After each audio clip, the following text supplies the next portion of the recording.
Buenas noches, otra vez. Un gusto ver caras nuevas y algunos valientes que repiten.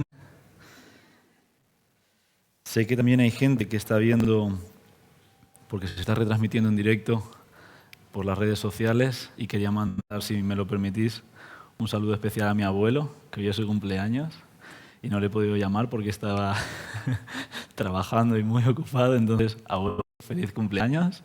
Te mandamos un besito todos desde aquí. Te quiero. Queda dicho. Bien, ¿cómo estáis? ¿Entusiasmados? ¿Sí? ¿Con ganas de continuar aprendiendo y entrando, verdad, en una comprensión mayor, más lúcida de estas palabras? Es el desafío de hoy. Hoy, aunque nos vamos a centrar en el primer artículo realmente del credo, en Dios, Padre Todopoderoso, Creador del cielo y de la tierra, que es la primera parte que hemos escuchado aquí, quería hacer una pequeña introducción y recapitulación de lo que dimos ayer, de forma muy breve, para las personas que no estuvieron y que tal vez no lo pudieron ver, se puedan enganchar y puedan seguirnos, ¿verdad? Y podamos hacer este viaje juntos. Bien, lo que decíamos esencialmente con respecto al credo era, por un lado, que era uno de los documentos más primitivos de la Iglesia. Es decir, que cuando se estaba formando el canon del Nuevo Testamento y aún no estaba cerrado, los cristianos ya profesaban el credo, ya lo cantaban, ya lo oraban, ya lo decían, ya lo sabían, ya lo vivían. Por otro lado, decíamos que el credo no está en la Biblia, pero apunta hacia la Biblia, y que ahí está su virtud, y que por eso nos interesa y que por eso lo introducimos dentro de los estudios bíblicos. Porque como la luna, que no tiene luz propia, irradia la luz del sol, así es el credo, más o menos, para que nos hagamos una idea. Toma la luz de la Biblia y la refleja de forma breve, pequeñita, pero suficiente, ¿verdad? Por otro lado, decíamos que el credo era universal, que con independencia de las confesiones que profesemos, que con independencia del lugar en que nos estemos en la tierra, geográficamente, si estamos en África, en Asia, en Europa, y con independencia al periodo histórico en el que hayamos nacido, en el siglo II, cuando se empieza a escribir en el siglo XVI, cuando Lutero, por ejemplo, lo recomienda, y cuando alguien le pregunta a Lutero, ¿cómo me recomiendas que ore? Él dice, usa el Padre Nuestro y el credo para inspirarte, para entender un poquito, para creer junto a estos dos documentos, ¿verdad? Obviamente uno es la Biblia y otro, como digo, el credo, que nos apunta a ella. O en el siglo XXI, que es en el cual nos encontramos. Por otro lado, como decíamos, el credo nace fundamentalmente, como veíamos en ese escrito de Hipólito de Roma, en el contexto del bautismo. Es decir, no forma parte tanto de una enseñanza, de una lección que se da en una clase, sino de algo que se vive y que se comparte con la comunidad en la iglesia. Y que forma parte de algo tan importante como es el nuevo nacimiento, la demostración pública, que es el bautismo, de que hemos nacido de nuevo. Y son precisamente las primeras palabras que un nacido de nuevo decía en la primera comunidad. Yo creo en Dios Padre, yo creo en Jesucristo, yo creo en el Espíritu Santo. Y decíamos que de alguna manera, así como el bebé al nacer llora y pide por auxilio, por los brazos de su madre que lo acoja, el credo es este llanto del bebé que somos nosotros como nuevos nacidos, diciendo o Dios o nada. O mi vida está puesta en Cristo o no está puesta en nada. O mi vida está puesta en el Espíritu o no está puesta en nada. Entonces lo tenemos que ver desde ahí, desde esa radicalidad, ¿no? Por otro lado, no lo mencionaba ayer, pero Romanos 10, del 9 al 11, si lo queréis apuntar para leer más tarde, habla de que nosotros creemos y confesamos. Y para creer usamos la palabra, la boca, dice. Para creer usamos el corazón. Y para confesar la palabra. Entonces que hay como dos dimensiones en nuestra fe que se tienen que unir. Nosotros creemos, pero después hay una pregunta, ¿en qué creemos? Y el en qué creemos es tan importante como el que creemos. ¿Se entiende? ¿Por qué? Pues por lo que decíamos, ¿verdad? Agustín nos decía, ¿cómo sabes tú que eres el hijo de tu padre? Porque tu vida está depositada en confianzas y le has creído a tu mamá que te ha dicho que este Señor es tu papá. Entonces, esencialmente, es importante el qué creemos porque nuestra vida está basada en confianza, en creencia.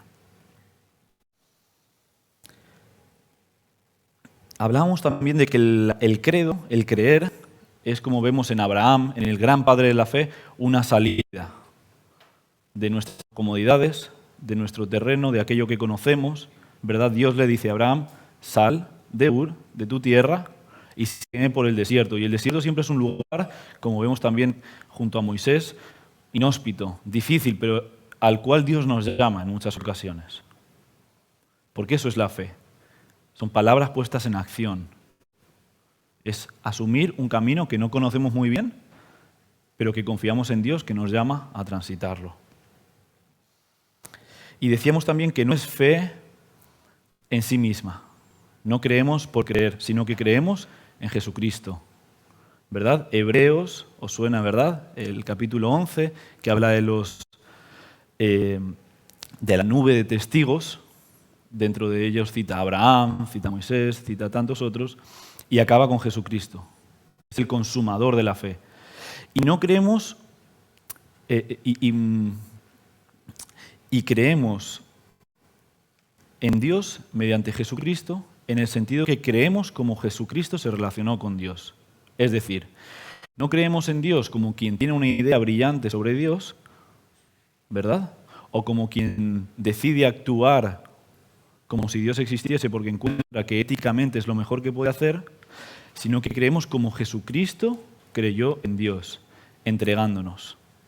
Entonces no se trata la creencia de una idea, aunque podemos pensarla a nuestra fe, ni se trata de un comportamiento ético, aunque la fe tiene implicancias, ¿no? Éticas, sino que se trata de una actitud de entrega y abandono de un hijo con respecto a su Padre. Eso quiere decir que Jesús es el iniciador y el consumador de la fe. Él nos muestra el camino por el cual entregarnos mediante la fe al Padre. Y finalmente, decíamos que el credo, si seguíamos con este documento antiguo del siglo II de Hipólito de Roma, cuando se acaba de pronunciar en el bautismo y se repite en la primera Santa Cena que se comparte, acaba con la siguiente frase: ahora salid y haced cosas buenas.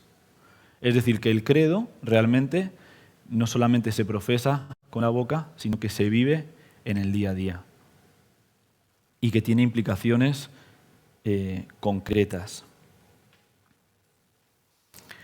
Esto es lo que habíamos visto ayer.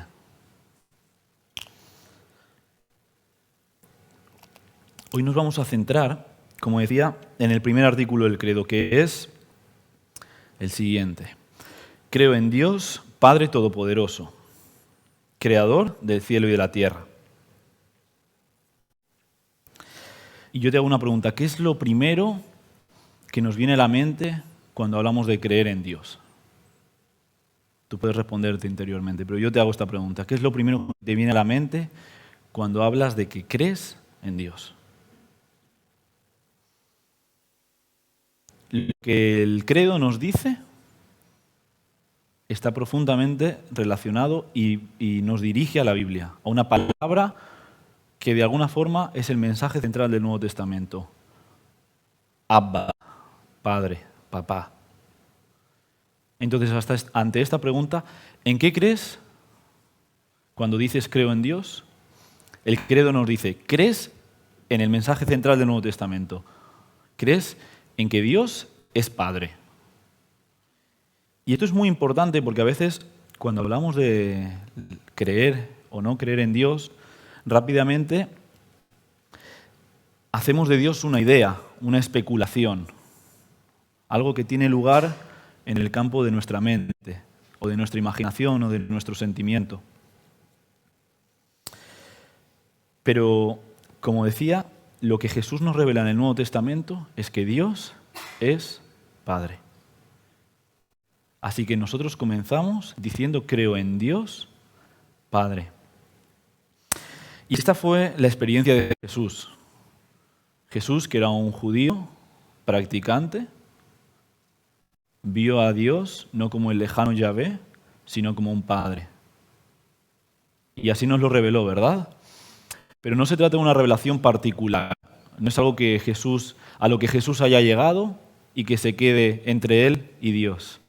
Es una revelación comunitaria que Él nos invita a participar de esta revelación, de esta comprensión de Dios, fundamentalmente como Padre. Esto lo vemos, si queréis ir tomando algunas notas de pasajes bíblicos que están a la base de lo que el credo dice. Hay muchísimos pasajes bíblicos, yo la bibliografía que he manejado es apabullante en cuanto a esto, hay muchas citas, si alguien está interesado las puedo compartir, pero esencialmente Mateo 6, versículo 9. Y es interesante también saber que es el Espíritu el que nos concede poder llamar a Dios Padre. Porque podemos caer en el error nuevamente de hacer de la palabra Padre una idea, una especulación filosófica sobre Dios. Bueno, yo le llamo Padre y tú le llamas, qué sé yo, como sea. Existe ese riesgo, existe esa tentación. Por eso es muy importante que tengamos en cuenta que decimos creo en Dios Padre y no pienso que Dios sea Padre, me gustaría que Dios sea Padre, siento que Dios sea Padre, sino creo en Dios Padre. Y el giro fundamental de pasar a decir pienso que Dios es Padre, siento que Dios es Padre, está en que no hemos llegado por una deducción nuestra lógica a esta verdad, sino que es Cristo quien nos ha revelado a Dios como Padre. Es mediante Cristo, mediante Jesucristo, que tú eres hoy capaz de decir creo en Dios Padre. Y si esto no es así, pues podrás tener una idea e imaginar a Dios como un Padre, o podrás haber decidido creer por un compromiso ético, moral, que Dios debe ser un Padre. Pero el credo nos invita a entender que no llegamos nosotros a esta deducción maravillosa. No lo hemos construido nosotros este argumento. Es Cristo quien nos revela a Dios como Padre. Y solamente el Espíritu dentro de nosotros nos puede permitir clamar, decir, gritar, Abba Padre.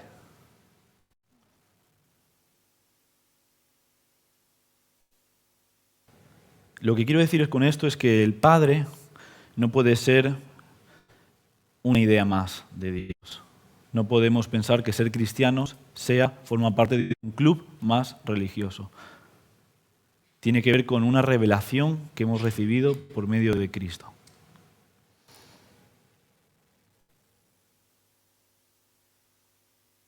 Puede que algunos, cuando se habla de Dios como Padre, tengan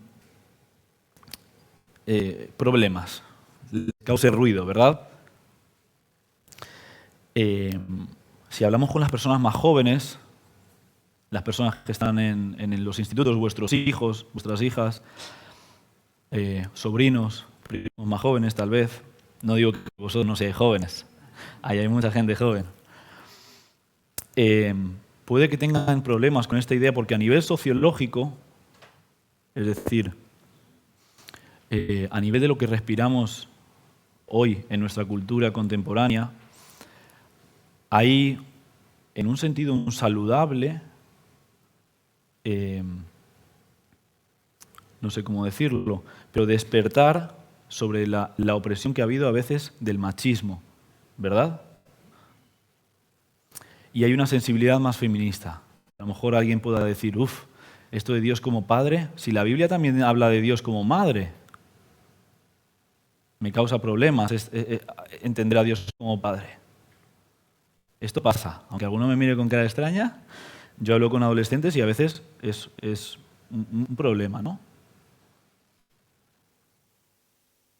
A otras personas, y esto se ha escuchado más en las iglesias, a veces porque han vivido una experiencia psicológica, ¿verdad? Hablamos de una experiencia sociológica del padre, y han vivido una experiencia psicológica de una paternidad malentendida, mal aplicada, que ha causado daños, ha causado dolor, no pueden entender a Dios como Padre. No pueden entender a Dios como Padre. Entonces la palabra Padre, que en principio es tan reconfortante, resulta que a algunos y a otros les genera problemas. Y el problema está en que estas dos perspectivas no han de ser el punto de partida. No debemos partir de esta perspectiva sociológica o de esta perspectiva psicológica para entender qué nos está diciendo la Biblia cuando nos habla de Dios como Padre. Para entender lo que la Biblia dice cuando habla de Dios como Padre, nuevamente tenemos que volver al Nuevo Testamento. Tenemos que dejar a un lado la voz de la sociedad o la voz de nuestro interior con respecto a las referencias que podamos tener de la paternidad, del patriarcado o de paternidades y experiencias traumáticas. Cuando la Biblia nos habla de Dios como Padre, tenemos que ir a la experiencia de Jesucristo nuevamente. ¿Y quién es el Padre para Jesucristo? Esa es la pregunta que nos tenemos que hacer nosotros hoy. El Padre es en quien se fundamenta la vida de Jesús de Nazaret, desde el primer momento de su nacimiento hasta su muerte en la cruz. Cuando hablamos de Dios como Padre, estamos hablando de un modo de relacionarnos con Dios como el que tuvo Jesucristo con su Padre. Estamos hablando de un modo de relacionarnos con Dios como el que tiene este Hijo que se entrega absolutamente a su Padre. Y tal vez por ahí dejen de hacernos tantos ruidos estas otras ideas que nos dificultan entender a Dios como Padre, y si podemos entrar desde aquí, desde cómo entiende Jesús la paternidad, podamos entrar realmente en una experiencia de fe que sea entrega absoluta a Dios como Padre. Seguido a Padre, y no en contraposición a Él, el credo dice: creo en Dios Padre Todopoderoso. Yo en un examen de antropología teológica, donde una de las preguntas era desarrollar este primer artículo del credo, cometí la torpeza de poner: creo en Dios Padre, Todopoderoso, Creador del cielo y de la tierra. Y el profesor me hizo un circulito en la coma y me puso un punto menos. Y bien lo hizo. Vamos a ver por qué.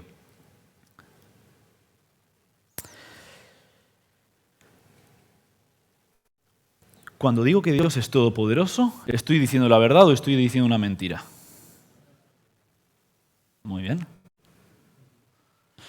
Y cuando digo que Dios es solo todopoderoso, ¿estoy diciendo una verdad o estoy diciendo una mentira?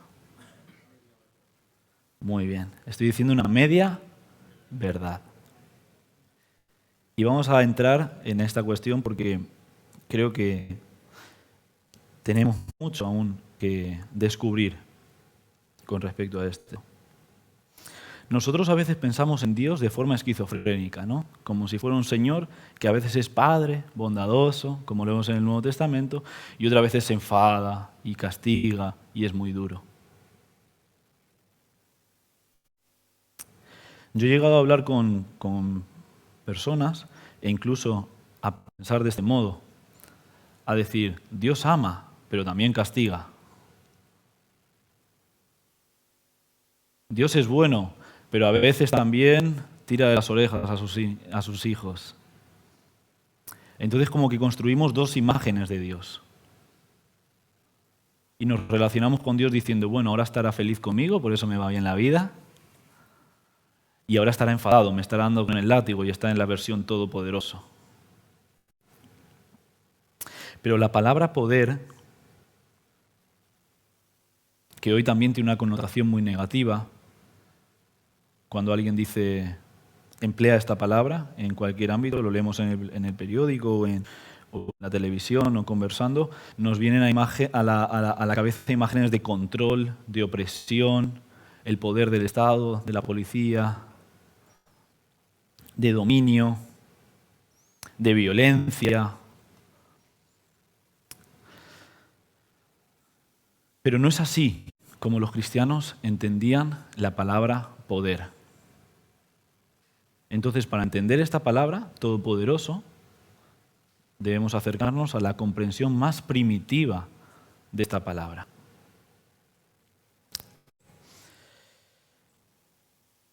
Si Dios es Padre dándose, lo cual llega a su máxima expresión en Jesucristo, en su Hijo, quien nos revela a Dios como Padre, Dios es todopoderoso cuando se da y crea. Y esto es algo que tal vez yo no consiga formular del todo bien. Pero tenemos que pensar que así como la relación que tiene Dios con Jesucristo es la relación que tiene Dios con la creación. Dios es Padre de la creación.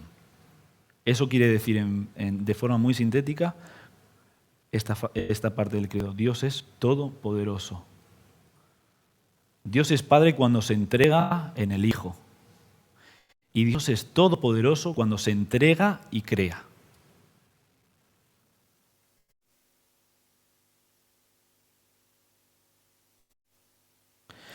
De hecho, y ahora un guiño, para lo que habíamos mencionado antes, Agustín de Hipona, un teólogo del norte de África del siglo IV, decía que el poder de Dios se expresa en la entrega y de la donación, y esto en nuestra vida cotidiana lo podemos ver de forma muy, muy gráfica en el acto de una madre dando a luz a un bebé.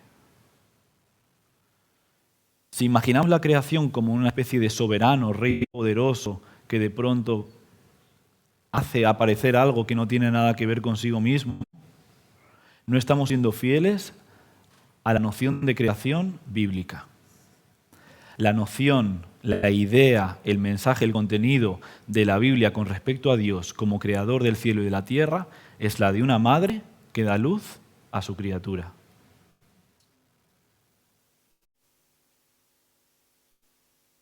Es decir, Dios crea como una madre da a luz y no como un rey dicta sentencias y leyes y normas.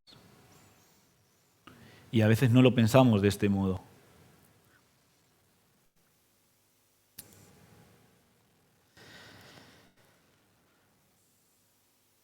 Y es el que Dios sea todopoderoso, descansa en que Dios, al crear, lo hace como un acto de su amor, de su entrega.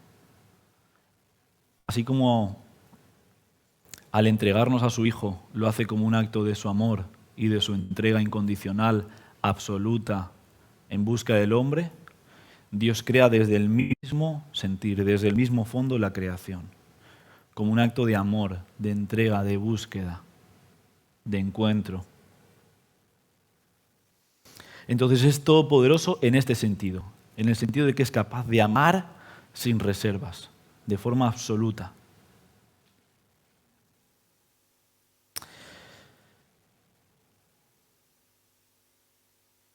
Juan 3:16 dice, de tal manera amó Dios al mundo que entregó a su Hijo. Y no podemos separar nosotros la creación de la redención.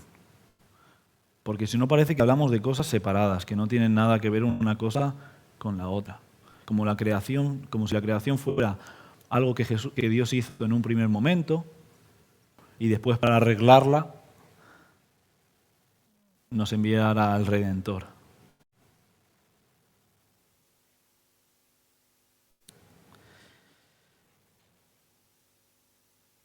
Y el peligro de entender a Dios como todopoderoso sin entenderlo como Padre todopoderoso, que es todo amor y todo entrega, es que llegamos a ridiculizaciones, a monigotes de Dios.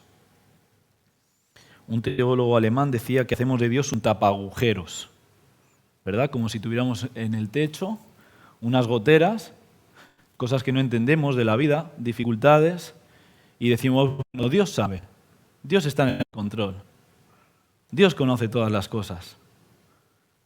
Y son como mantras que empleamos, pero que no van más allá de ser un parche, un tapón. O nos imaginamos, y se ha hecho mucho daño también, a un Dios caprichoso, ¿no? Como un niño pequeño que actúa en el mundo según quiere, porque es todopoderoso, omnipotente, omnisciente y hace lo que le da la gana, sin que eso tenga que ver con su naturaleza paternal y amorosa. Y que permite tsunamis, y que, bueno, si esta persona tiene cáncer, por algo será. Y acabamos haciendo una esquizofrenia, dividiendo la naturaleza de Dios, impidiéndole a Dios que sea Padre, e impidiendo ver la creación de Dios como la obra de un Padre.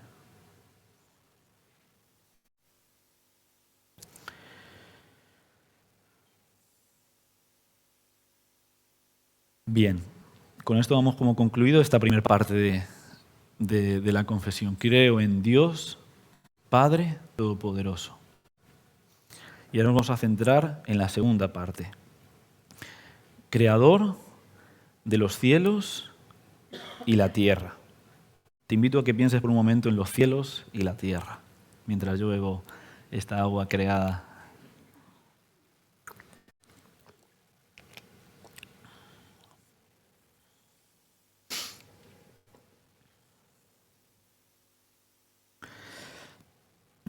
Vamos a hacer un acto de imaginación, como hicimos ayer, que yo tengo un tono a veces un tanto monótono y vosotros habéis trabajado mucho durante el día y no quiero perderos.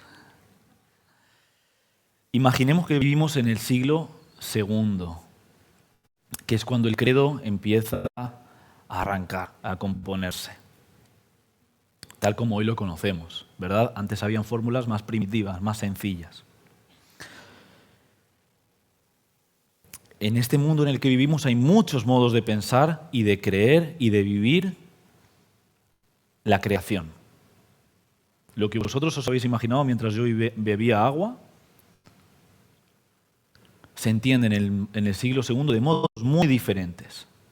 Algunos piensan que es eso que habéis imaginado, esas montañas, esos lagos, esos ríos, ese mar, esos animales, son puramente divinos. Son como una extensión de Dios. Pero la tendencia más generalizada, es decir, lo que pensaba todo el mundo, especialmente las personas de la clase social más pudiente, más apoderada, con más recursos, era algo muy diferente a la creación, como dice el Génesis, buena. Es decir, lo que la mayor parte de la gente pensaba en el siglo II, que es cuando nace el credo, y por eso tiene sentido que nos detengamos en ello, era que el mundo, la creación, era un lugar hostil,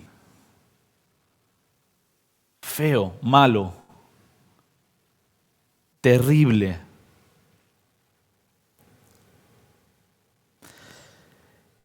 Es decir, que el mundo que os habéis imaginado hace unos momentos era algo perverso, era algo horrible.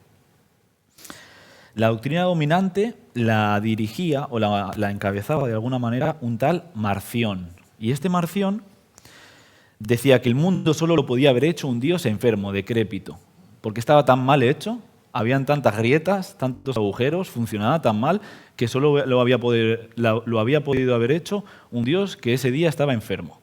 Como cuando uno va a trabajar enfermo y la cosa no resulta muy bien, algo así era como este Marción explicaba la acción creadora de Dios respecto al mundo. E iba mucho más allá, decía, y lo que peor le ha salido a Dios es el ser humano. Con eso ya se ha lucido. La ha pifiado. Lo ha hecho lo más terrible que existe en la creación, es el hombre. Es lo más feo. Es lo peor. E iba incluso más allá y decía, y dentro del hombre lo más asqueroso y repugnante es su sexualidad. Su capacidad de crear. Allí donde el hombre encuentra mayor encuentro con otra persona y de donde nace la vida, para Marción era lo más vomitivo. La sexualidad era algo que le daba náuseas. Entonces, en este contexto se compone el credo. Con esta visión del mundo, estos cristianos, siempre un poco locos, dicen, creo en Dios Todopoderoso, Creador del cielo y de la tierra.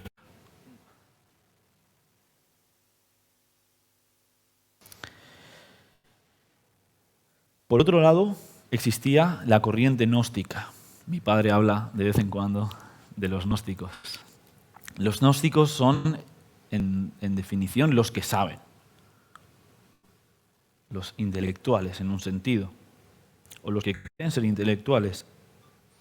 Estas personas creían que el mundo material también era muy negativo y que la única forma de salvarnos era prescindir del mundo material, olvidarnos de que existimos en un universo, de que tenemos cuerpo, y abstraernos por la mente al mundo de las ideas. De hecho, hay muchas imágenes antiguas que lo dibujan así, a un hombrecito como que sale de la realidad y asoma solo la cabeza. El cuerpo no, porque es impuro, ¿verdad? Pero la cabeza aparece en un mundo estrellado, maravilloso, misterioso, con imágenes que no forman parte de nuestra realidad.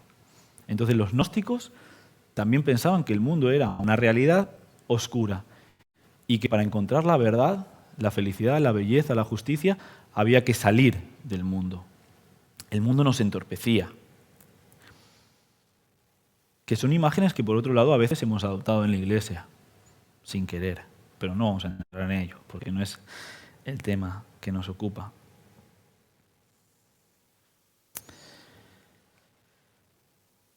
Y sin embargo, fijaos en cuál es la visión del salmista, muchos siglos antes, sin la irrupción de Cristo en la historia, en el viejo Israel. Salmo 8, para quien lo quiera anotar. Cuando veo tus cielos, obra de tus dedos, y la luna y las estrellas que tú formaste, digo, ¿qué es el hombre para que tengas de él memoria? Y el Hijo del Hombre para que lo visites. Wow, qué contraste. Qué dos imágenes del mundo. La de Marción y el gnosticismo, ¿verdad? Que ven el mundo como un lugar oscuro.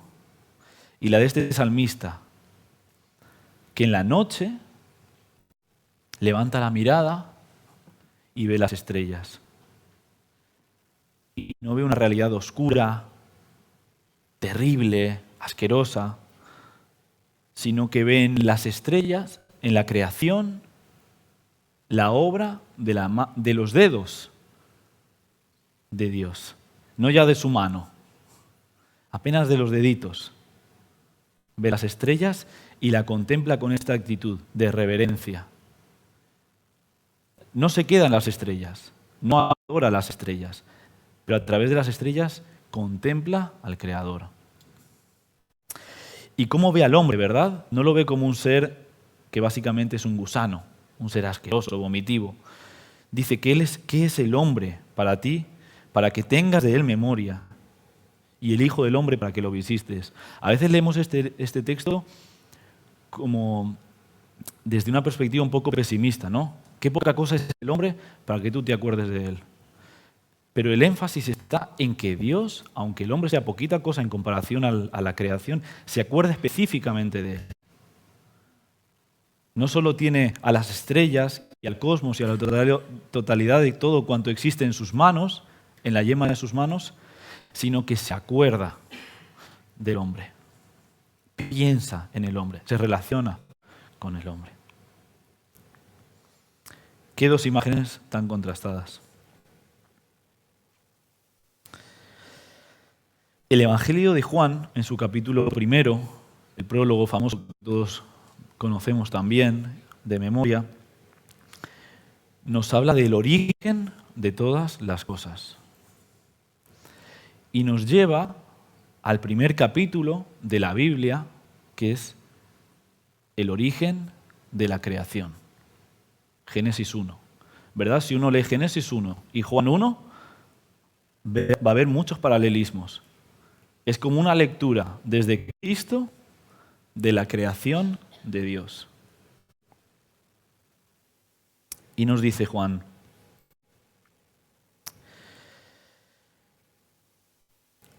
que en Cristo todas las cosas por Él fueron hechas. Y esto quiere decir algo escalofriante, tremendo, que espero que yo sea capaz de, en la medida que pueda y lo poco que he entendido pueda transmitir y mis palabras no sean de tropiezo. Pero lo que nos está diciendo, repito, cuando dice en él han sido hechas todas las cosas, lo dice alguien que ha sido discípulo de este hombre, de este judío marginal de Nazaret, y que años después de meditar, orar, pensar y sentir mucho sobre esta experiencia, escribe esto: en él todas las cosas han sido hechas. Lo que esencialmente yo creo que nos quiere decir es que solamente mirando a Cristo, solamente en el rostro de Cristo, entendemos cuál es la relación que Dios quiere con la creación, que Dios ha querido para con la creación, que Dios desea tener con la creación.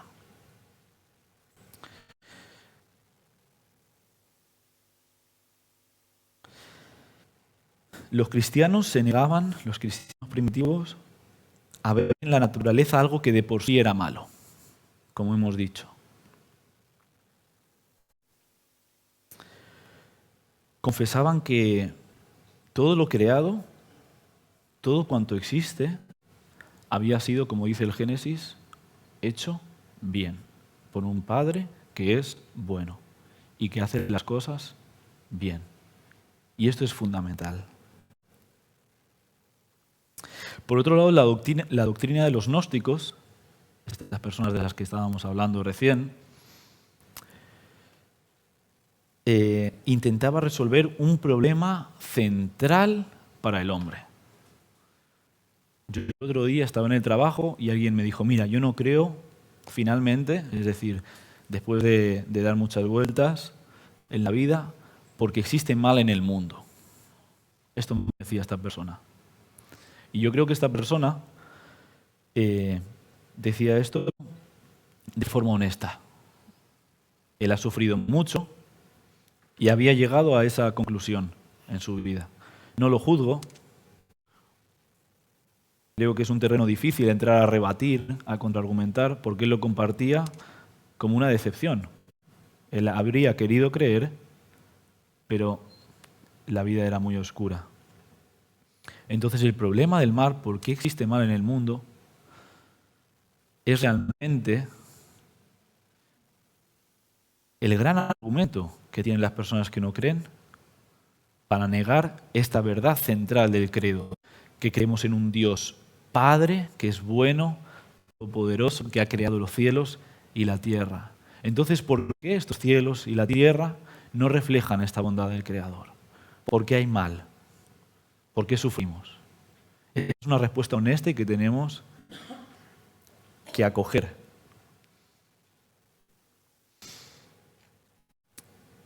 Bien, los gnósticos decían que el mundo, en fin, era malo porque era producto de un Dios malo. Voy a decir algo un poco fuerte. Decían que la creación en sí misma era una especie de diarrea o de vómito. Es decir, ¿por qué te haces la pregunta de por qué existe mal en el mundo si en sí mismo el mundo es malo, es oscuro, no hay esperanza, no hay bondad, no hay belleza en él? Es un vómito. Claro, esta respuesta rotunda era muy elegante, ¿no? Porque ya resolvía el problema. Pero a la vez genera muchas complicaciones.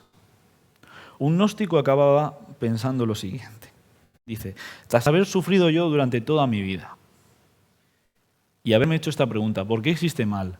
Acudo a estos señores que son los gnósticos y me dicen que el mal existe porque el mundo es un vómito, una porquería, algo terrible, y que lo más terrible que hay en el mundo soy yo mismo, como ser humano. Que el hombre es lo peor que se ha podido crear. Entonces imaginaos al gnóstico.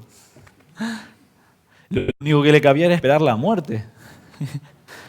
Si es que no hay más. Era una visión muy pesimista de la realidad. Entonces, es como si el gnosticismo ve una mancha de vino en el mantel y en vez de limpiarlo, vacía 3 litros de vino en el mantel para que ya no haya nada limpio y todo sea vino. Es decir, para responder a la pregunta de por qué existe mal en el mundo, acaba diciendo que todo el mundo es malo. Entonces no responde la pregunta y nos deja esa angustia. Sin embargo, el cristianismo sostiene que toda la creación es buena.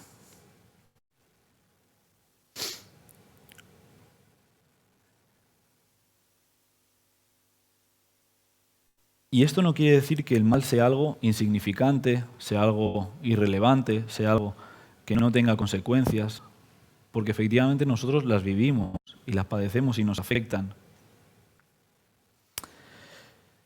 Pero para la Biblia, el mal como tal, y esto es tal vez un poco difícil de entender, no existe. Y yo voy a recurrir a una imagen muy básica. La oscuridad no existe. Es la ausencia de la luz. Dios todo lo ha hecho bueno, todo lo ha hecho luz.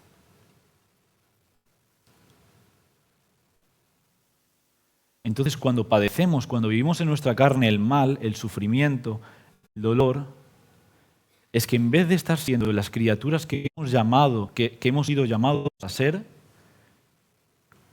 que se relacionen con Dios como hijos, es porque estamos yendo en la dirección opuesta. No estamos siendo criaturas, estamos siendo imágenes muy borrosas de aquello para lo cual Dios nos ha querido. Ha querido el mundo y ha querido nuestros cuerpos.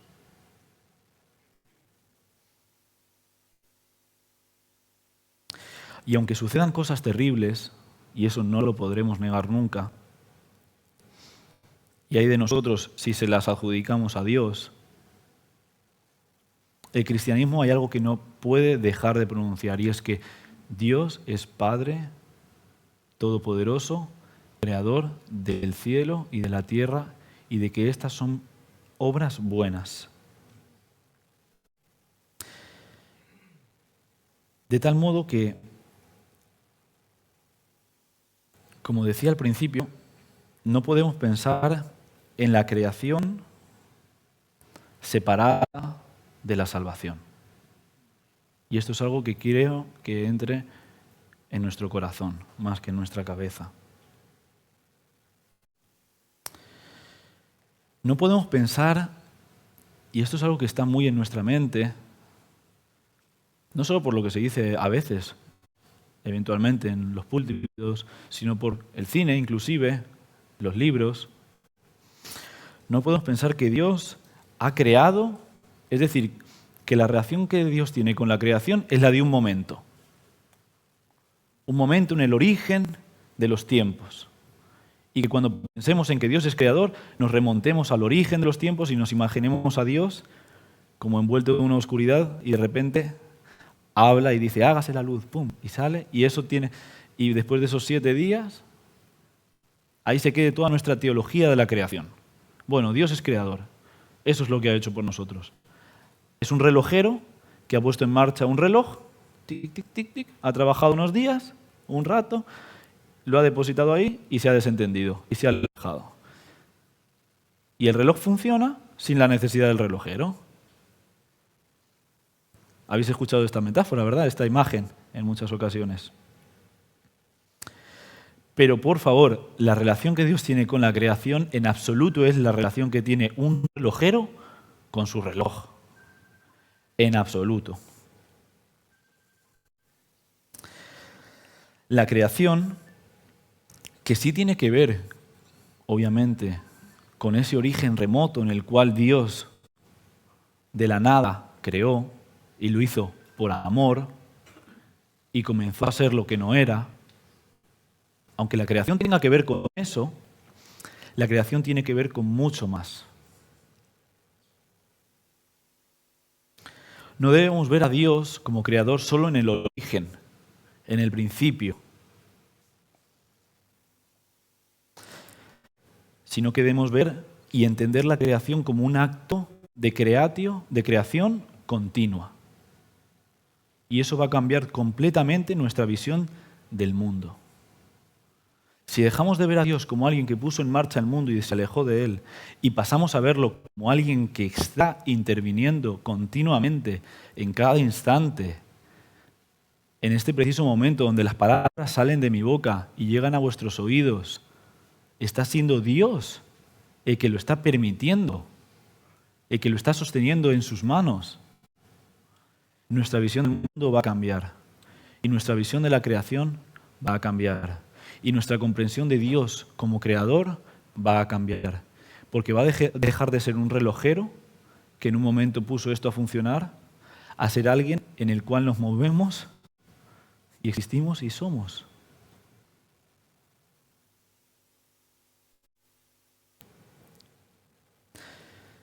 Como digo, cada instante, este preciso momento, está siendo sostenido por la creación de Dios. Dios está tan presente ahora como lo estuvo en el origen de los tiempos cuando dijo, hágase la luz. Y tu vida está siendo sostenida en este momento por la acción de Dios presente y constante.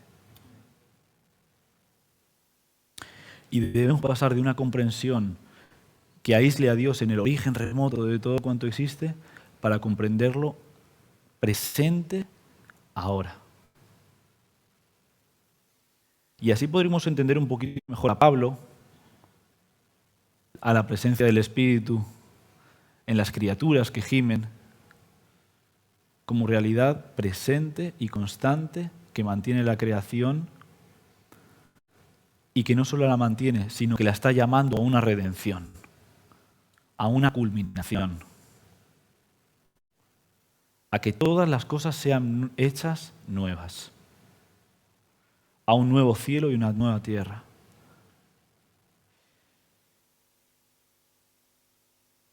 Y el gnosticismo, por eso digo que tal vez está muy presente en nuestras iglesias, diría, bueno, pero el mundo es malo, hay que destruirlo y crear un nuevo cielo y una tierra nueva.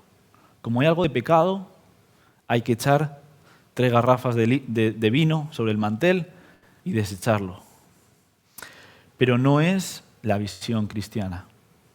La visión cristiana, aunque asume que hay mal en el mundo, que este mal no proviene de Dios, sino que es la opción de la criatura de volver la espalda a aquello que ha sido llamado a ser, aunque hay este mal, porque es una creación buena de Dios, esta está siendo sostenida y llamada por Dios a ser redimida, a ser más de lo que ya en sí mismo es. Porque Dios no solo crea, sino que sostiene la creación y la llama a la redención. Ese es el plan salvífico de Dios. Y esa es la narrativa, la historia de la salvación. Y debemos entendernos en este proceso donde Dios ha creado el universo, lo está sosteniendo actualmente y lo está llamando a una culminación, a una redención.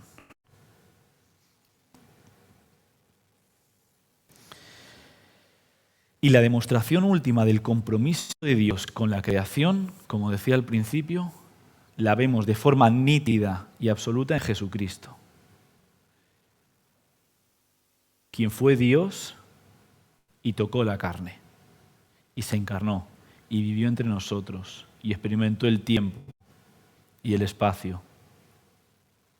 A través de Cristo tenemos que entender la relación de Dios con la creación. Un Dios que no le da asco a la creación, sino que es una obra buena suya, que se vincula con ella, se hace carne, se entrega, muere, pero resucita. Y en la historia de Cristo tenemos que leer también la historia de la creación. Porque estamos llamados a resucitar con Él. No solo tú y tu alma, sino tu cuerpo. Y todo cuanto nos rodea. Los árboles, las montañas que has imaginado. Toda la creación está llamada a ser transfigurada.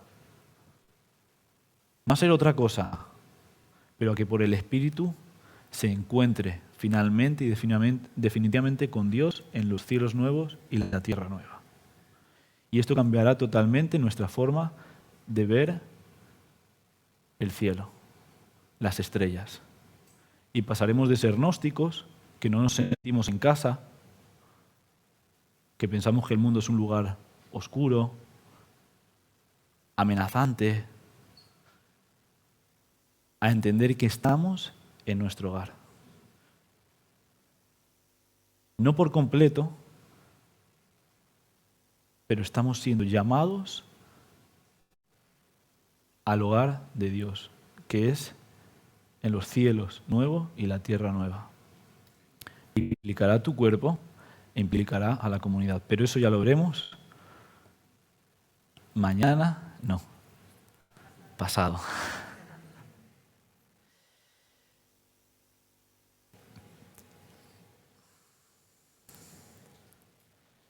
Por eso, y para concluir, cuando se dice que el credo es excluyente, que los credos son muy limitados, lo que debemos decir como cristianos es que el credo es excluyente con cualquier visión excluyente de la realidad y de la creación. Porque el credo, cuando habla de la creación, de los cielos y de la tierra, habla de absolutamente todo lo que, por ejemplo, el gnosticismo niega. Y no hay nadie que tenga una mejor visión de la creación, del hombre, que el cristiano. Y quiero que esto quede claro. No porque sea una invención, sino porque lo bebemos a través de Cristo, como lo que está llamada a ser. Cielo nuevo y tierra nueva. Que el Señor nos ayude.